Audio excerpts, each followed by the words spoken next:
কেউ কেউ বলেন, হুমকি দেন যে আগামী দিনে নির্বাচন হতে দেবেন না। মনে হচ্ছে সেই স্বৈরাচারীর যে আচরণ ছিল, স্বৈরাচারের যে কথা ছিল, সেই ধরনের কথার পদধ্বনি আমরা শুনতে পাই। সেজন্যই আজকে আমরা আশঙ্কিত হই অনেক সময় যে নির্বাচন নিয়ে ষড়যন্ত্র হচ্ছে। কেউ কেউ বলার চেষ্টা করেন প্রধান উপদেষ্টা মহোদয় তো প্রধান নির্বাচন কমিশনার ও নির্বাচন কমিশনকে বলে দিয়েছেন ফেব্রুয়ারির মধ্যভাগের মধ্যে নির্বাচন সম্পন্ন করতে। আর যখন আমরা শুনতে পাই সরকারের একটি অংশ এখনো যারা সরকারের সাথে সম্পৃক্ত আছেন, সেই অংশের পক্ষ থেকে কেউ কেউ যখন বলেন নির্বাচন এটা না করলে হতে দিব না, ওটা না করলে হতে দিব না, আবার গণতন্ত্রের কথা বলবেন। এই দেশের মানুষ গণতন্ত্রগামী মানুষ।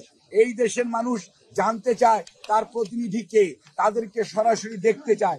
এই দেশের মানুষ পিআর সিস্টেম কি সেটি কোনোদিন প্র্যাকটিস করেও নাই, সেটি জানেও না। পৃথিবীর অনেক দেশে পিআর আছে, নন পিআর আছে, বাট সবচেয়ে বড় গণতান্ত্রিক দেশ হচ্ছে আপনার ভারত। তারপরে বলেন ইউকে, তারপরে বলেন ইউএসএ। ওখানে কোথায় পিআর পদ্ধতি অনুসৃত হচ্ছে? কোথাও না। কাজেই মনে রাখতে হবে, জনগণ তার প্রতিনিধিকে সরাসরি দেখতে চায়, নির্বাচিত করতে চায়, দায়বদ্ধ করতে চায় এবং তাকে জবাবদিহিতার আওতায় আনতে চায়। কাজেই কোনো অবস্থাতেই যারা পেছনের দরজা দিয়ে ক্ষমতার স্বাদ গ্রহণ করার জন্য চিন্তা ভাবনা করছেন, তারাই হয়তো পিআর পদ্ধতির কথা বলে থাকেন। কিন্তু আমরা অত্যন্ত স্পষ্ট ভাষায় বলতে চাই, জনগণের মনের ভাষা বোঝার চেষ্টা করুন। এই জনগণ বিগত প্রায় 8 সন থেকে 24 সন পর্যন্ত তাদের সরাসরি তাদের যে মালিকানা সেটা ফেরত পায় নাই।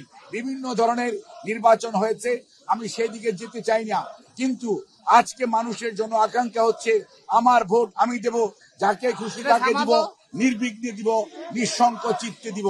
কাজেই যারা আজকে ধমক দেন নির্বাচন হতে দিবেন না, তারা কি ভেবে দেখেছেন জনগণ কি এটা চায়? জনসমর্থন কি এটাতে আছে?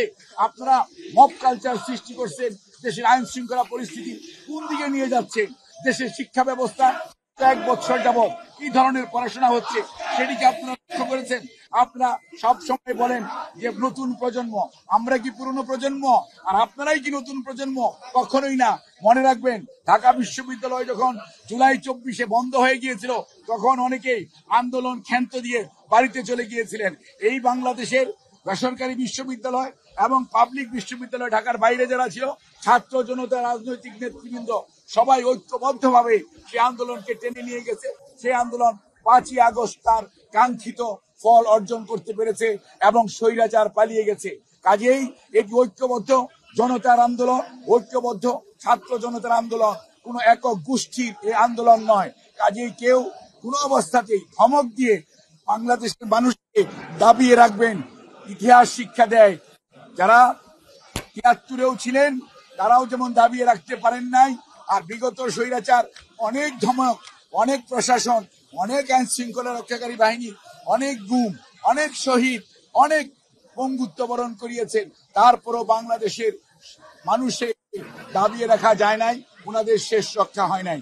কাজে আমরা বলবো, আসেন আমরা সবাই মিলে ঐক্যবদ্ধভাবে যারা 24-এর যে জুলাই আন্দোলন এর সবাই একসাথে ছিলাম, একসাথে থাকি এবং দেশের মানুষের উপর দায়িত্ব দেই, তারা তাদের নেতৃত্ব নির্বাচিত করুক এবং সেই নেতৃত্বের মাধ্যমে আগামীর বাংলাদেশ হবে। তাহলেই শহীদ আত্মা শান্তি পাবে, বঙ্গুত্ব বরণকারী মানুষগুলো তাদের যে কষ্ট কিছুটা হলেও লাঘব হবে।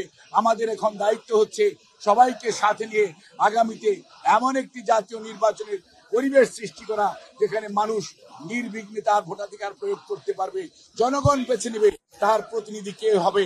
আমি আহ্বান জানাবো, আপনাদের কর্মসূচি নিয়ে মাঠে থাকেন, ধমক দিয়ে থামিয়ে রাখা যাবে না নির্বাচনী অভিযাত্রাকে।